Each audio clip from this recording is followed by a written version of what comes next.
जिला परिषद और पंचायत समिति चुनाव के लिए वार्ड संरचना की घोषणा के बाद अब सरकारी स्तर पर आरक्षण की गतिविधियां तेज हो गई है।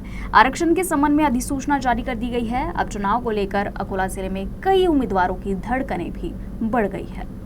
सर्वोच्च न्यायालय द्वारा 6 मई को ओबीसी आरक्षण याचिका पर अपना फैसला सुनाए जाने के बाद जिला परिषद और पंचायत समिति चुनावों का रास्ता साफ हो गया। इसके चलते स्थानीय निकायों के चुनाव की तैयारियां की जा रही है और पिछले सप्ताह के भीतर वार्ड संरचना को मंजूरी दे दी गई।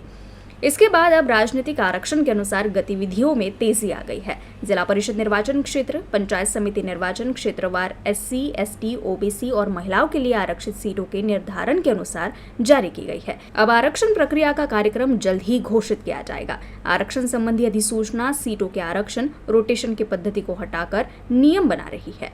अनुसूचित जाति और अनुसूचित जनजाति के लिए सीटें आरक्षित करते समय जाति जनजाति की जनसंख्या के आधार पर अवरोही क्रम से आरक्षित किया जाएगा। ये भी उल्लेख किया गया है कि यदि ये सीटें पिछले चुनावों में आरक्षित नहीं रही है तो उन्हें अगले चुनावों में चक्रानुक्रम में रखा जाएगा।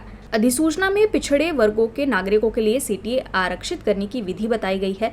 पिछले चुनावों में आरक्षित न की गई सीटों को अगले चुनाव में चक्रानुक्रम में रखा जाएगा। अधिसूचना में कहा गया है कि इन नियमों के लागू होने के बाद होने वाले आम चुनाव को इस नियम के तहत सीटों के चक्रानुक्रम के लिए पहला चुनाव माना जाएगा।